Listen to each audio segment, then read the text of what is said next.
We will wait and get started here in a minute or so. And in the meantime, I thought Rich and I could talk about our pets. So it sounds like Rich has a black lab, yellow lab. He's more like a chocolate lab mixed with like 5 other dogs. It's so like primary chocolate lab, part Shar-Pei, part pit bull, part few other ones. So he's fantastic. Great combo. Yep. I myself am punting on the dog decision for a little while. I think I'd like to get a lab in the future. For the time being, I just have a kitten who is locked away right now. So we hopefully won't have any cameos from him unless he figures out how to break out of the room I've put him in. But really I'm actually looking into, somebody probably listening out there already has this. I'm actually looking into the invisible fence for our dog, where and apparently they work well. We have a lot bigger space now, so I really don't want to put up a fence, but I want the dog to be able to roam around. Yes. I just kind of feel like he might blow through it, so I'm kind of skeptical. So we're kind of on the fence of that. So if anybody out there has experience, I'd love to hear about it. Yeah, feel free to throw that in the chat.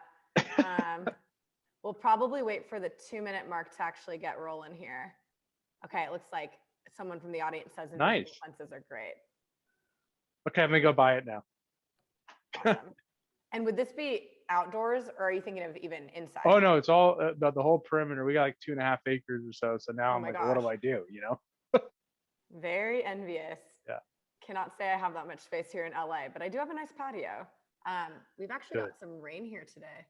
I was told when I moved here 6 months ago that it never rains here. I think they lied to me. A pond. You have a pond, Rich? Yeah.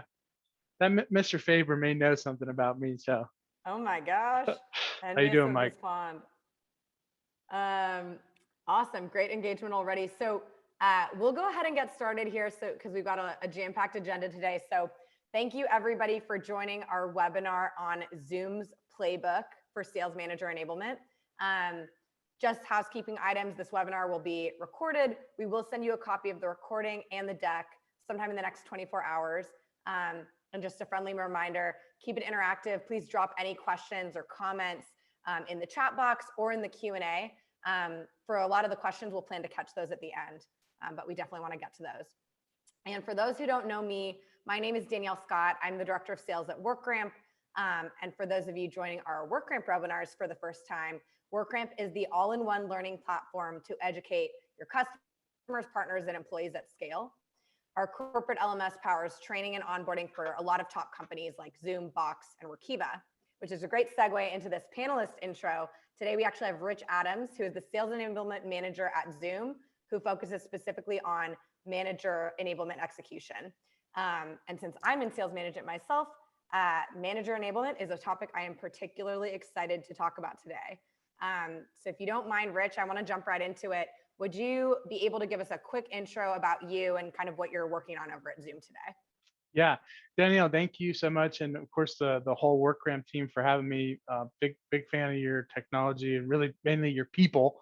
Great people over there. So welcome, everyone. I'm Rich Adams. I've been with Zoom for about 3 years now. My background is in sales management. That's kind of how I got into this particular role. I have been in a variety of roles at Zoom, mainly focusing around our sales tool strategy. And then really over the last 6 to 9 months, really kind of honed in the focus on the manager enablement side. And now I actually, now we have a team. My boss runs our whole entire global program. Like it's really fantastic to be in a place where there's so much commitment to the sales manager.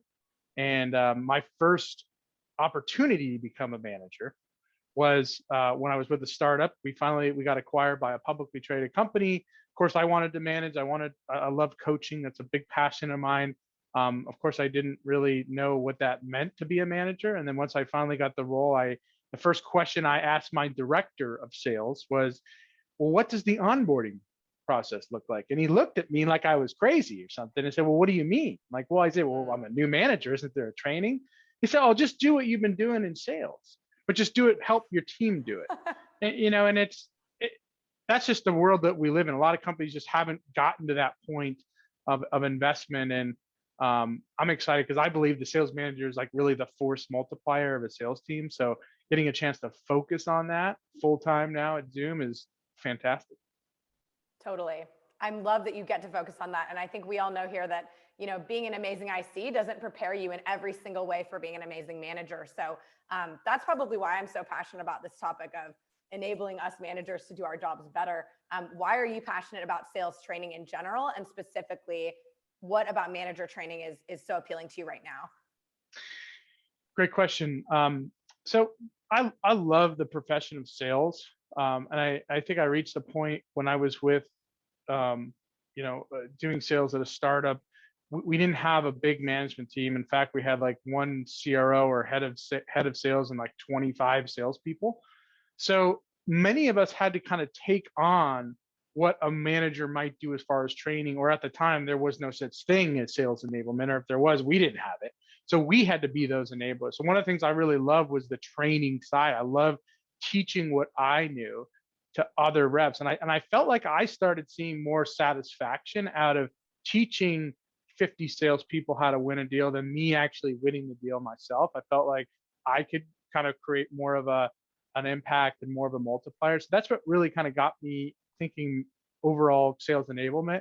And then the manager, because just my personal experience is they feel like they've always been left out of that kind of training mix in many cases. And I was like, well, wait a minute, we're talking about the frontline leader of a team, of a sales team. And let's face it, you're going to do what your manager says to do, good or bad.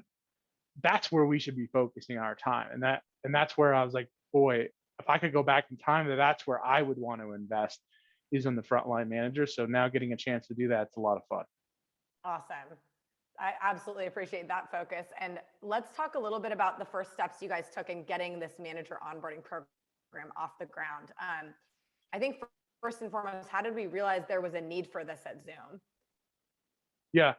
Well, I mean, as you can imagine, if you grow your sales team, you eventually develop more of a need for managers to kind of, as your team scales. So I think it was a combination of growth, and more managers coming on board where say, hey, we need to create a program for them to properly be onboarded, in addition to learning what they need to do at the sales level, but really at the manager level. And we've been fortunate enough, we have a great learning and development side of the house that we work with on more of the key leadership principles. And so Zoom is actually, has done some extensive work around manager development for quite some time. There's somebody on this call here now that helped us do amazing things at Zoom early on, and then strategy shift and different things go. And then really over the last 9 months, there's been a real focus to kind of really bring it back and bring it to a focus and really create a system of manager excellence, is what we call it. And that really starts with onboarding new managers as well as the reps who are being promoted. Mm-hmm. So all of these reps who are getting the opportunity to move into management for the first time, in most cases, like giving them a path to be onboarded and be successful. Awesome. And we all know that executive alignment is very critical, both for sales deals as well as any internal project like this manager excellence program that you guys have. What was your strategy for getting executives aligned for this particular rollout? Yeah, the good news is our executive team sees the value in it. It was something that was a very much occurring to them, and I think when you start to see some of the research around it too, you don't have to look far, whether it be CSO Insights or Gartner, where 60% of sales reps say they'll leave an organization if their boss is a bad coach, right? Or even stats like, well, 19% of sales managers in the world actually personalize their coaching. Well, we know that if you invest in your managers and your goal is to grow your team and grow revenue, just like everybody organization who's on this call, like you got to think about, well, what are the real levers that can do that? And that really starts with sales reps, and starts with the sales managers enabling those sales reps. So I think we have a really visionary leadership group that sees that, and getting the buy-in was great because they were very much on board to it, and that's what really matters. Awesome, so great to hear that. Actually, Rich, if you want to walk us through your 90-day sales manager onboarding program, I would love to hand it over to you. Sure. Take a look yeah. at that together. Yeah, let me share out here. So let me set the stage here a little bit. So we have roughly a 90-day program that a new manager or a promoted manager goes through. It didn't start off as 90 days. And what we found is we need to create a right cadence of learning and experience while balancing the idea that these managers have big teams, big quotas, big commitments. So we first started out by actually really just introducing an initial sales manager workshop, which is a full day of hands-on learning, breakouts. I'll talk a little bit about that here shortly. And then we realized that we really needed to do more of it, and mainly finding ways that we can reinforce those concepts. So the way our 90-day program looks like now is we introduce them into a workshop, and then before that, there's actually pre-work that we assign them. And that pre-work is really setting the stage, right? So what are we going to be covering in this program? What tools should you be really focusing on learning? Introducing them to kind of cross-departmental partners that they may be working with through video. So getting them that foundational understanding. So when we get into the workshop, we're not completely starting from scratch. In fact, we'll even use tools like Kahoot to kind of quiz them on what they learned in the in their work ramp guides, which we use work ramp for, to kind of get the conversation started. So it's a great way to kind of get the engagement. And then once we get through our workshop, which is very much of a hands-on session, we bring in guest speakers, we do panel discussions. Last night, we actually, I was working with our APAC and Japanese teams, and one of the big things we did last night was actually break them up into groups, give them a different scenario, so a very common scenario that their reps might be going through, and then they work together to come up with that personalized coaching plan.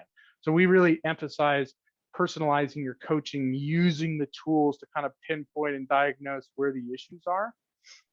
And that's one of the examples of what they do in the workshop. So once they get past that workshop, we do a series of live sessions that we'll bring in guest speakers for. We'll bring in partners, for our different sales tools vendors, and we'll also bring in subject matter experts, other managers, to help facilitate those sessions. And then throughout, we'll measure the success of how they're doing with their different one-on-ones and coaching challenges. And we wrap it all up in about 90 days, give or take.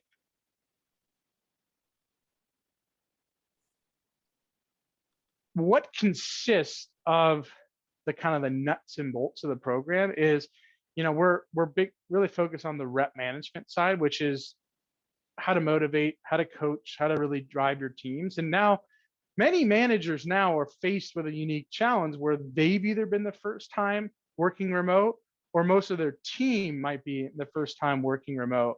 So in many cases, it's a learning curve for each of them. So a big topic throughout all of our trainings is, how do I adjust and do things differently in a remote world? So one way we do that, we bring in panelists to talk about what they're doing. We've even partnered with some of our managers who have found a successful recipe in how they approach one-on-ones differently, to kind of build out hey, this is the right one-on-one cadence, this is the right one-on-one structure. And then we'll create some different exercises around that to help them reinforce it. So just give you an idea of kind of the curriculum or topics that we do there. This is kind of funny. So what worked well is, one, and I mentioned it, you have to get your managers leading the sessions, right? Think of us as sales enablers as more of the behind the scenes architects, but let your managers, who hopefully should be your most skilled and potentially most experienced sales professionals in your business, have them teach your new managers or your existing managers the right way to do things. And our job is to kind of facilitate that. So we put a big emphasis on the peer-to-peer. We get the highest engagement, the highest scores, ratings when we have those peer-led sessions, even though we might be the ones who are architecting it behind the scenes. And then lastly, make it fun, right?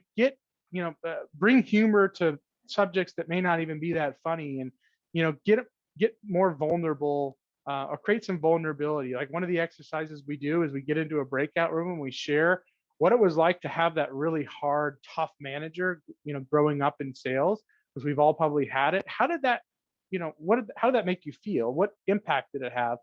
And then most importantly, what did you learn from that that makes you a better manager today? So just some ways to kind of get the managers kind of comfortable working with themselves. And what we're finding is being remote, sometimes it's hard to get the managers all together. So these opportunities are very much cherished by our leadership team. So what we found that didn't work to a degree is we knew that, all right, our sales managers might be the busiest people in the business because of they're selling, they're coaching, they're dealing with issues, like all the things you already know that your managers do. So we said, well, how could we balance having them come to live trainings while also complete more e-learnings via WorkRamp and different things like that. So we initially maybe did a little bit too much of that. We found that the engagement kind of died off. They loved the content that was shared in there, but they just didn't have the time to do it. It didn't meet them where they needed. So we really had to understand what's the right balance between coming to a live session while making sure you have enough time for that, while also allowing them to do some self-paced learning. But that's not too overwhelming, right? Spend 10 or 15 minutes today, 10 or 15 minutes tomorrow reading this, completing a video, doing a challenge. So this is very much a work in progress. We're trying to find the right balance. Like, definitely don't have all the answers here, but I think finding the right balance is definitely what you're going to have to do. And that's going to look different in every company. I wanted to build up on the peer-to-peer learning because there's a couple ways that we do this. So one, like I talked about, the breakouts, we use breakout rooms a lot when we're in our sessions. We try to keep our cohorts small enough where, we might have 4, maybe 5 breakout rooms with a small, intimate size room so people can really get to know one another and share. Then we also facilitate a lot of this through WorkRamp and actually have an opportunity where here's just a snapshot for one of our one-on-one challenges where a manager sets up a one-on-one, they record it, and they go back and they review that recording, just like your reps are doing when they're reviewing chorus calls or gong calls, whatever you're using, and then doing the exact same thing. And then also giving other managers in their cohort group a chance to review and kind of give them some self-critique also. So another way to kind of share, hey, what are you going through? What's working for you? And then getting some kind of peer coaching as well too, is really one of the ways that we do that. So something that is not just unique to our manager program, but unique to our sales enablement program in general is I'm a firm believer is if you want to teach a rep, a manager how to use a sales tool, how to perfect a process in your selling motion, you're not going to do that by getting up and standing up there and showing them for 45 minutes. Like that might be the starting point. You have to create these really what I call micro learnings, or many other people might call just-in-time learning. So what we do is for our managers is we look at what are all the main use cases for tools like Chorus or Clary or some of the tools that we use here at Zoom. And then when a manager goes through the training, that's great. They get that foundational knowledge. But what about 2 weeks later when they're in the tool and they're stuck? Do they really need to go back and rewatch the video?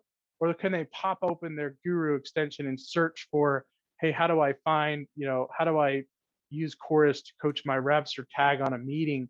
And within 30 seconds, they can pull up that snippet and tutorial and understand what they need to do. So we're rather than stopping them in their tracks, and this is even harder to do now when we're all remote, so we can't shoulder tap the guy next to us. Having that library of knowledge at their fingertips is absolutely critical. Well, Danielle, that concludes at least the presentation piece of it, and I hope that gives you all just some snippets into some of the ways you could think about structuring it. But thank you so much. Hopefully that was helpful. Yes, I actually learned a lot and have follow-up questions. That was amazing, Oh, Rich. good. Thank you for sharing. One part that stuck out to me in the presentation was talking about that peer-to-peer one-on-one challenge. I thought that was a really creative, cool use of WorkRamp. And also it made me think about, it sounds like learner feedback is actually pretty key to making sure this program is successful and that you can iterate on it and improve upon it over time. So I wanted to ask you, how do you best go about collecting feedback from the managers who are in this program? How do you know what's important to prioritize from that feedback? And how do you kind of use that to iterate? That's a great question. So we try a few different things. So one, we try to collect as much feedback live and in the moment as we can. So after every session, we try to, there's always going to be those folks in your trainings who are more talkative than others. So we try to get in that moment feedback, and then we do leverage surveys to kind of track. So getting a baseline ahead of the workshop, getting a baseline after the workshop, and then doing it again 90 days later to see where they're improving in certain areas. But throughout there, rather than just relying on survey data, which is by in itself is not going to tell you the whole story. We also have set up different voice in the manager sessions where we talk about subjects, and we kind of facilitate that. And then we try to do as much live as possible. And then we also try to mix in some of the anecdotal feedback, like the individual managers we talk to who have gone through it, and we try to weigh that against some of the bigger trends that we see. But if anybody else out there has even, has found a really great way to do it, I would certainly love to hear about it too. We're just trying a lot of different things. Awesome. Another question that I had, that someone in the audience asked the same thing actually just now, in addition to kind of the feedback from the managers, what KPIs are you using to kind of measure the success of the program and the impact? Yeah, so we're kind of still building the plane as we're flying it there. So we're still trying to perfect like what is it that we can truly measure. Looking at things like self-reported type of confidence level, but also like considering rep reported feedback on manager and coaching topics. But we're still trying to dial that in and actually. So I don't have the exact recipe for you. Cool. No, that was a good answer. Yeah. One tactical question too from Caitlin in the audience. We're curious, how often do you actually run the 90-day manager program? Is this every quarter, or would there be multiple cohorts that are happening simultaneously and overlapping? Yeah, so actually, this or in February, we did our EMEA. We just finished up our APAC last night, and we're doing our North America later this month. So sometimes they can run, and it's really dependent on the pace of hiring and who's gone through it. So, unlike, if you know exactly how many reps you're hiring, which is generally an easier thing to come up with, kind of at the pace of where you need to run your kind of new hire program. With our manager program, it's really dependent on, how we're hiring. So really we've seen on average about a quarterly cadence, but sometimes that quarterly cadence has been all regions. So it ends up being actually 3 of them simultaneous, kind of what we've done over the last 30 days. Again, still kind of flying the plane as we're building it. So that might look totally different in 6 months, but just to give you an idea, that's kind of where we're currently at right now. Okay, that's definitely helpful. And you kind of answered another question from someone else that's very related to this. Kevin asked, how do we think about cohorting the sales managers? So obviously it sounds like regional cohorts are something you guys have implemented. How have you taken into account tenure, skill level? I assume so. You mentioned there's onboarding and then there's ongoing training. Sure. How do you kind of factor that in? Yeah, we're really considering really all of the above. Now, of course, regional is an easy thing to do. If you're in a position where you have that kind of size of a sales team. Some of the things that we're thinking about certainly is tenure as well as segment. So if you're in a sales organization that has kind of your higher velocity SMB sellers all the way up to your enterprise and your major accounts, the selling motion is different. Obviously, the management kind of motion is different too. Now, certainly there's fundamental things that are going to be the same from a company sales management practice, but that's some of the things that we've thought of. We're looking at is actually breaking it up similar to how we may even do other trainings across the businesses by segment, but also potentially by tenure and experience too. Again, kind of a lot of trial and error right now, so we're still trying to perfect that. Yep. Related question too from Stephanie around that is, how does the program differ from frontline managers who are coaching reps versus like leaders who are more at the executive level? I don't know if that's something you guys have built in. Yeah, we're fortunate enough to have a learning and development arm of our business that is got a wonderful leadership program that goes from a frontline leader of any function, not just sales, up through kind of the mid-level to executive level management. Right now, our focus is still primarily the frontline sales manager. Now, we have director level folks who will go through our program who are new that certainly get a lot of value from it. We haven't matured it to the point where we have specific tracks or dedication towards that quite yet, but the good news is we got another side of the business that is starting to do that and does have more higher level leadership type of curriculum. Cool. Switching gears a little bit slightly, a lot of people here had questions about the format for one-on-ones. I think that's something that's top of mind for everybody. So I'd love if this was from Mike Faber.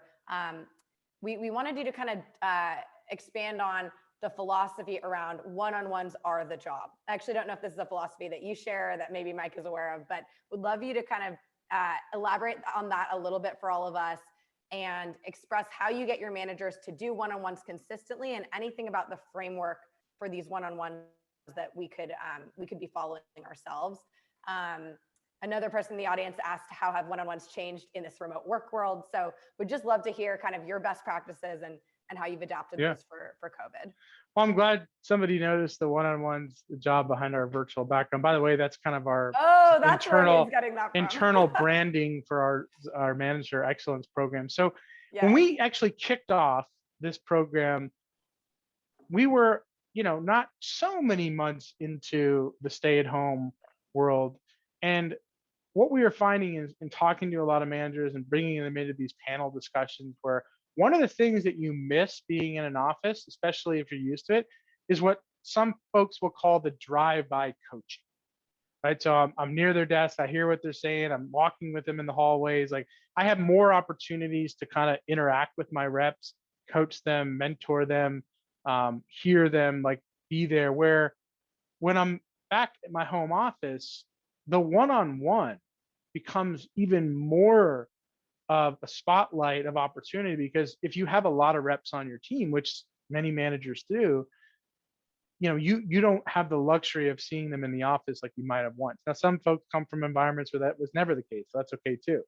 So what one of our leaders kind of quoted, and that's why we threw it up here, like if you think about what a manager does, like the one-on-one is the job of a manager, is to develop your team, and you do that through one-on-ones and the coaching and mentorship that you do during those sessions. So what we try to obviously emphasize is like the one-on-one is super important for a number of reasons. One, like there's obviously a lot of information exchange that happens in coaching, but it's also an opportunity to see, well, what's happening in that rep's life, right? And we have an internal series at Zoom called Behind the Virtual Background. What that means is like we kind of forget, like when we're all have virtual backgrounds up, like we have crazy lives that we're living, and our reps have crazy lives that they're living. So what we've tried to, in addition to giving the structure of like the right way to run on one-on-one, and that really just comes from our managers who have helped architect that. It's not what we think, it's what our managers think. A big part of that framework is also making sure you're recognizing what's the right conversation you should be having. Like, should you be talking about pipelines? Should you be talking about your deals? Should you be talking about your typical business stuff, or should I be talking about what might be happening in your life that could be slowing you down, and maybe there's an opportunity for you to step away for a couple of days and clear your head? Like now more than ever is so key. And if you jump into a one-on-one and I start asking you, all right, tell me about your top 3 deals, like what are the blockers, like they're going to tune out, and especially if they're not in the right mindset. So a lot of it is like behavioral to really recognize that. So that's one of the things that we really focus in on there. I love that, Rich. I love the focus around mental health being a part of this job, because that's something I'm passionate about as well. I think it's a good segue into a question from Carlos. Could you kind of elaborate and expand upon what a personalized coaching plan looks like for managers? Because I'm getting the sense it's more than just personalized coaching on their selling style, but it might have to do with what's going on in their life and how they're living and things like that, what maybe their motivations are. Would love for you to kind of dial into that a little bit for us. Yeah, that's a great question. And I'll try to give you an example of, I think, partially of what we mean by that. So as we all know, like if you take a one size fit all sales approach, right? If I use the same awful cadence or sequence and I'm blasting my customers the same message over and over again, I'm not personalizing it, like I'm not going to get the results. I'm trying to take a one size fit all. it's no different when you're coaching, right? It's no different when you're managing your reps. If you're going to run the same plays with everyone on your team, knowing that every person on your team is unique, they're motivated by different things, they have different skills, they have different opportunity areas. So one of the things, like, just to answer your question outright, one of the ways, it's not the only way, one of the ways when we think about personalizing your coaching is, rather than coming to a one-on-one and say, um, listen, Rich, your calls are down, your emails are down. Like, what can we do to get your calls and emails up? Right. Well, first of all, like, does the calls and emails even matter? So we look at, well, what are the tools that you have at your disposal? How to start using those tools, not to just find out the numbers behind it, but actually find out the narrative and the story that they're saying. So for Caitlin, if Caitlin says 2,000 emails in a month and books 25 meetings, right? And that's what she's supposed to book, but then Rachel over here says 4,000 emails and doesn't book any more meetings than Mm-hmm. Caitlin. The recipe is not about necessarily how many emails you're sending. The recipe is like, well, what are the emails you're sending? What's the strategy you're putting in place? So part of it is recognizing what are the opportunity areas for the rep, and then when you talk about personalizing it, is, getting them to come to that realization of where they might be, and using the data to guide you, not just like driving the metric madness craziness that we live in today's world. Is, let the data tell the story, but don't just be a metric Mm-hmm. driver, because that's going to turn people off. That's one of the ways we do through an exercise. We actually did it last night with some of our other leaders, is how to use the tools to find the narrative to then come up with the conversation, the right way to have the conversation, and use some of the coaching tools that they get from our other side of our business that does a lot of the coaching and feedback and communication style, and really kind of how to open that conversation up. So I hope that helps. I know it's kind of a long Yes. roundabout answer, but that's one of the ways we do it. No, I love that.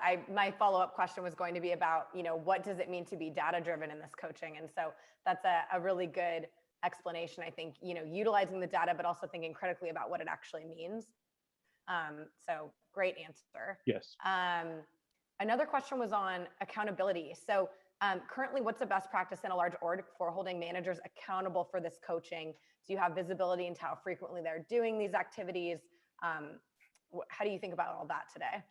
Yeah, we're still trying to come up with the right mechanism to do that. I mean, we have such a global business, and different, there's different nuances at different levels of our business and different segments, and that have different needs around these topics. But um, that is something that we're actively trying to pursue right now, is what is the right way to hold them accountable. Like, we don't want to also turn it into like, well, how many one-on-ones have you been running? Like, we don't want to be Right. that manager telling the rep. So we're trying to figure that out. Like, I wish I had the right exact answer for you on that. That's actually something that we're really kind of actively researching and trying to determine for ourselves. Awesome. One thing, Rich, I love about sales enablement is it's relatively easy to sometimes prove out ROI of a program when sales reps and sales teams are so closely tied to revenue for the business. And Sure. so to Yeah. that point, a great question that came in from Dan was, besides using metrics to measure the success of your program, how else are you measuring whether the manager is actually effective in their role? Yeah. Kind of similar to what I mentioned before. I mean, we're trying to look at the combination of qualitative and quantitative measurement for the manager, because we know, like, the manager, obviously, we know, all of us know the impact they have on a sales team, but sometimes it's not immediate, right? More long term. It has a longer life cycle where, a rep, it's pretty obvious where, hey, they ramped up quickly, they're closing deals, they're building pipeline, they're successful. So we're trying to also think about ways, like, how do we get either through self reporting, also with our reps themselves. So, like, how are they able to um, see the progress that they're making through these conversations with their manager. The good news is, we have another, like I was mentioning, we have our talent side of the house who's rolling out kind of a company-wide development initiative that's going to be more systematized, that we're going to be we somewhat piggyback off of, that's going to help kind of track these kind of things a little bit more. But like I said, in many of these areas, we're still flying the plane as we're building it. And you know, I suspect as every quarter goes on, we'll learn more and more about the right things to measure. And sometimes it can be a challenge. Great answer. So Taylor here had a question that's top of mind for me as well. So we all know that with sales rep enablement, there are really common themes to enable around, right? So industry, personas, sales skills, product, competitors, et cetera, right? For manager enablement, what are the kind of themes or pillars that you've identified that are specific to the management function at Zoom? I think you showed a couple, there were 4 areas on one of your slides, but just curious if you think about this if you could expand on that at all. Yeah. And again, this is all like anything else, like, and I'm probably a broken record. Everything is always a work in progress, but Yeah. we kind of started with our first iteration of the Zoom Sales Manager Pie, right? Where we look at things like metrics and management, like how to leverage data, how to track the right conversion rates, how to really use data to tell the story about your business. Sales tools, how to use the tools in coaching, how to use the tools to pick up on trends in your business, opportunity areas for across your team, across your segment, across individuals. And then like the sales skills, of course, for reps are going to be more centered around discovery and closing and things like that. For our managers, that would encompass things like pipeline management, forecasting process, right? Forecasting, obviously, very, very critical when you get to this kind of scale of a company. So just as an example, those are some of the things that we kind of are encompass in kind of our Zoom Sales Manager Pie. But we're kind of always shifting gears in terms of where we're putting more and more of our effort in based off of the demand and what we're seeing as far as need and feedback from the field. Mm-hmm. We love an iterative process, so that's all great to hear. Yeah. Maria had a question around tools, and I know you just mentioned tools here, so Sure. I thought it'd be a good time to bring it up. There's probably some tools that your managers are more comfortable utilizing or have more experience there than others. And so we're wondering, do you actually have any best practices that you can share as to how some of these vendors are partnering with you more closely to make sure that sales managers and reps can use tools effectively? Any kind of best practices around that? Yeah. So one of the first jobs I had when I came to Zoom was we had made some big technology investments, and one of my first jobs was like, hey, we want to go maximize the ROI on this. Really what that meant is we need to drive adoption, and we need to drive the right adoption. And like many people in my position, we immediately jumped to, all right, well, let's go train the reps on how to use all these tools, right? Which is great, right? The reps start to use it. Some of them do, some of them don't. Where the opportunity area really is, if I were to go look back in time, I would have actually started with the manager, right? The manager use case, along with educating the manager on how the rep uses it. So what we're working on with our current partners that we use all these tools is really dialing in what's the manager enablement program. So there isn't a call that we don't have that isn't about whether it's a manager focused tool or not. It's about what can we do for the managers?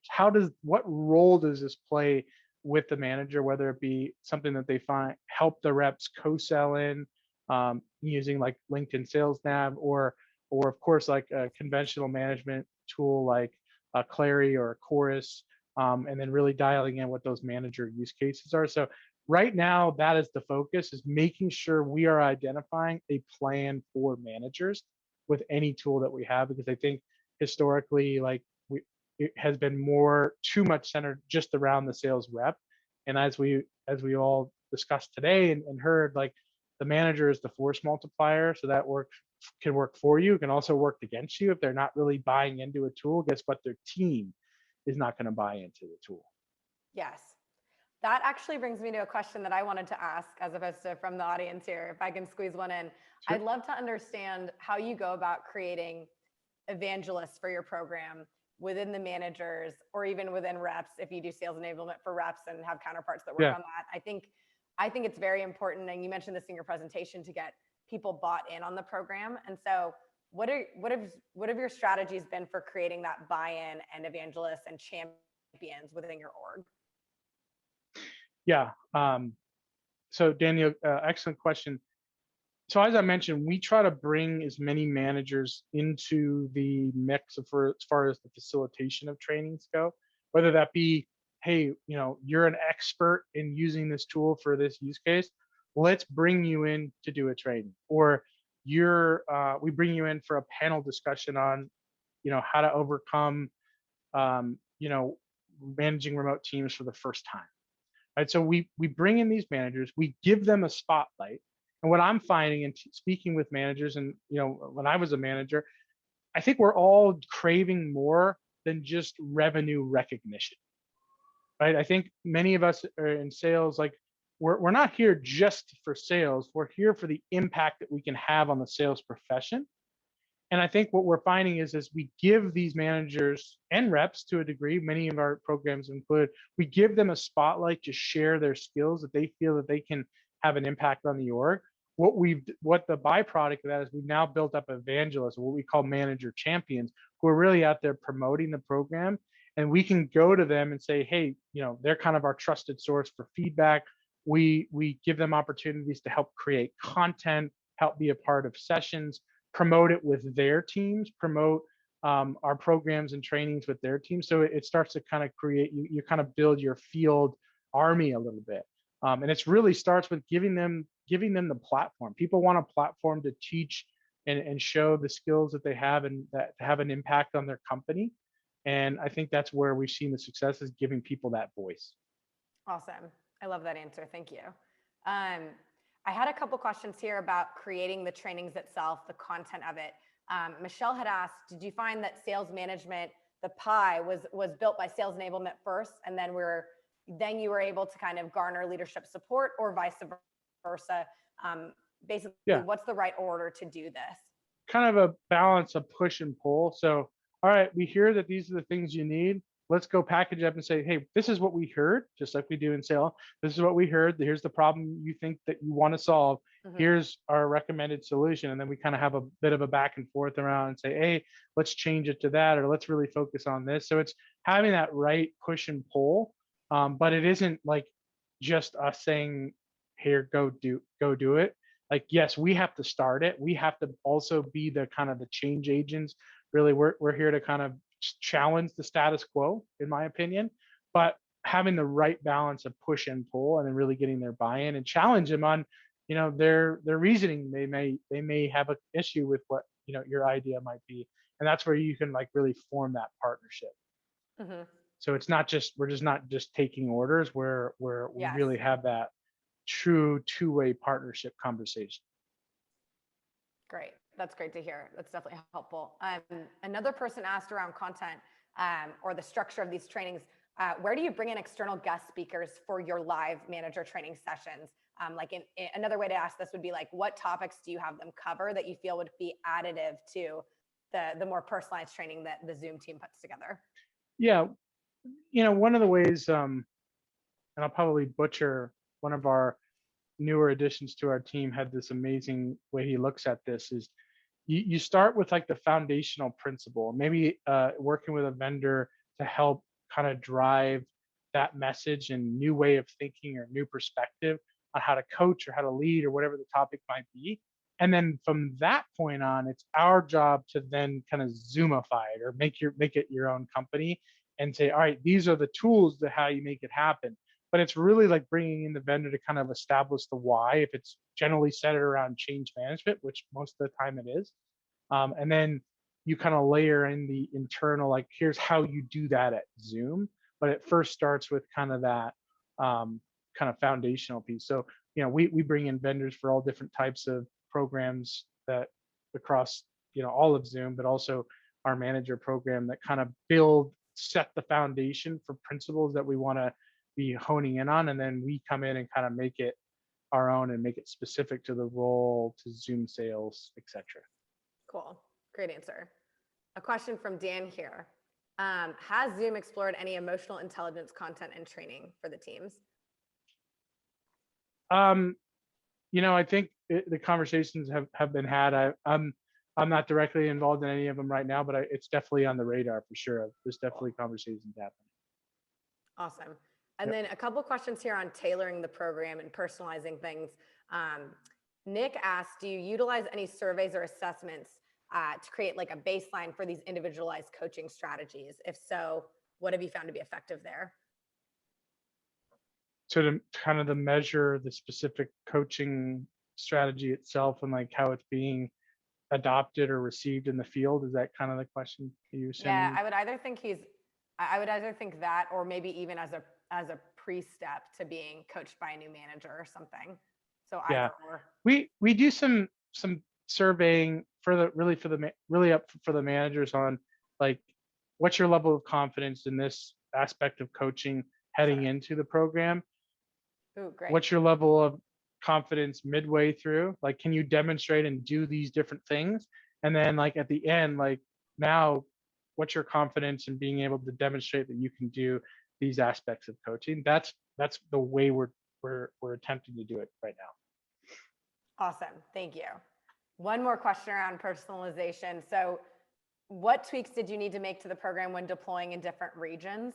I know this is going to be specific to the regions itself or to Zoom and the product and the Sure. market, but I guess how did you kind of determine what those changes might be and how to go about figuring that out in advance? Yeah, well, fortunately, we have amazing partners in our regions that are we've made investments in sales enablement resources in our different regions. So although as kind of the owners of our manager program, we work with them to understand some of the nuances of their sales managers, whether that be, maybe they're running into slightly different challenges than maybe our sellers here, our managers here in the United States that are different from Europe into APAC, into Japan. That way we can make sure that our curriculum is more tied into really what they're seeing on a day to day. So there might be more sensitivity to certain topics. So although we didn't have to change anything drastically around our structure, right? We made minor tweaks to kind of accommodate for some of the nuances of more sensitivity around certain topics. Maybe we expand a session on an area where the region hasn't had much exposure or training to, versus in another Mhm. region, we might spend more time on that topic or give them more leeway to do it or give them more content around it. And of course, between our technology and our resources, trying to take, accustomed to the language differences as well too. And we're just so fortunate to have our great technology that helps us do that, as well with the people that are behind it to help us make sure that we're, having an inclusive program that really hits and it creates that same consistent experience for all of our managers and ultimately our sellers. Awesome. Thank you. That was definitely helpful for me to understand as well. From your perspective, is there an ideal ratio of enablement to managers or even of enablement to reps?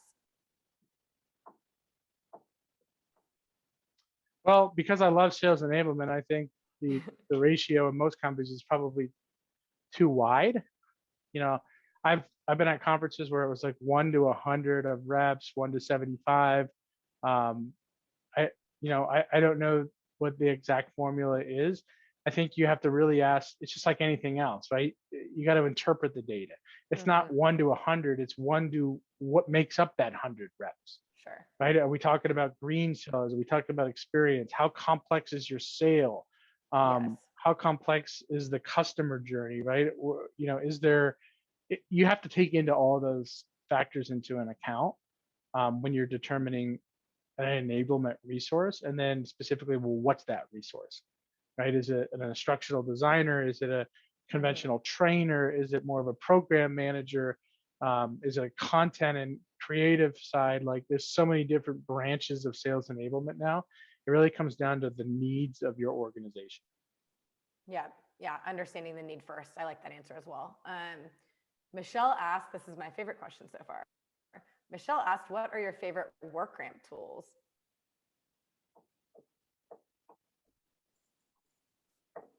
Well, I have to plug this. Like, absolutely love the Zoom integration, because now a lot of our coaching challenges we will have do self-recording, so they record themselves either reflection or critiquing something they're doing. So love the integrations there, of course, with Zoom and some other products. Like I would say just that, and any way to keep it interesting, that's just one of them. But I think we also use another a technology that we use to create tutorials and different interaction that has a really solid integration in with WorkRamp that just creates more makes the training more dynamic. It's not just text, it's not just video. There's interaction there. Like keep it fresh, keep it interesting. Especially for your managers, they just don't have a lot of time. Get to the point. Any way you can get to the point. So I would say whatever my favorite tool would be, whatever gets to the point, it has the most impact. Yep. Good answer. Fair answer. We love the Zoom integration as well. It's of course a big differentiator for us, and we're very happy to be partnered with you guys in that regard. Yeah, it works great. I mean, it's Yep. fantastic. One other question from the audience. I think we're getting pretty close to wrap up here. So if anyone has others, get them in now. But someone else asked, how can other teams such as sales ops help with these sales enablement programs? Yeah, it's a phenomenal question. They absolutely should, and really they should be your partner in it, because often the sales ops are going to, depending on your company, may own things like compensation and territories and account hierarchy and planning, like all the kind of the system side, which many times you're going to have a lot of questions that come up around that for managers. They need to be educated on that just as much as your sellers do, but they need to be educated through the lens of a manager. So the best strategy would be to partner with them to figure out, all right, what are the top 5 questions that you get from sales managers, sales ops, because that's typically the first stop they go. And then how can we build curriculum, content, communications around it? And that's stuff that we're still trying to figure out the right way to do that. But absolutely, like ops is a major player in this. Awesome. Well, I have one more question before we wrap up here. What is currently happening in phase 2 now of your manager program, and what's up next for you and the team at Zoom? Yeah. So we're good news is we're kind of like in phase 2. We're kind of started phase 2, so we've expanded the length of the program. We've brought in some new vendors to help us with some training kind of during that 90 days. On the ongoing front, we're doing kind of quarterly manager sessions where we'll, for all managers across the business, we'll bring in generally bring in a vendor to help lead at least part of that session. And then one of the things that we're looking to do kind of end of phase 2 into phase 3 is to consider actually potentially making some of the cohorts smaller and actually create kind of groups where they can kind of go on the journey together in smaller groups to actually tackle some of these challenges together and have kind of a pod almost. Some of the things we're kind of thinking about. If anybody has done that successfully, I would love to hear from you. And that's some of the iteration that we want to do is to potentially even make things even smaller, even more intimate. So that's just a sprinkle of things that we're doing. Super cool. I'm very excited to be along for the ride there with you, Rich. I wanted to thank everybody for joining us today. I hope you guys all took away a lot of great ideas from Rich. I know I definitely did. Feel free to connect with the both of us on LinkedIn as well. I'm sure I speak for Rich and myself both here when I say we really like geeking out on all things sales enablement. Yeah. So yeah, collaboration is always welcome. And yeah, thank you so much, Rich. I appreciate the time. Yeah, it was a pleasure, Danielle. Thank you so much. I hope at least if you got new ideas, you got new perspectives. Like I always say with our programs, like if you're going to walk out of any of these, like even forgetting about what something new you might learn, like hopefully you just gained a new perspective on your job. And I hope that came across. So it was a pleasure to be here. I thank you for all your questions, and thank you to the WorkRamp team for having me. Of course, we'll have you anytime. Thank you, Rich. Big round of applause for you. And to everybody else, have a really good rest of your day. Recording is coming your way soon, and I will see you guys next time. Thanks, Danielle. Bye.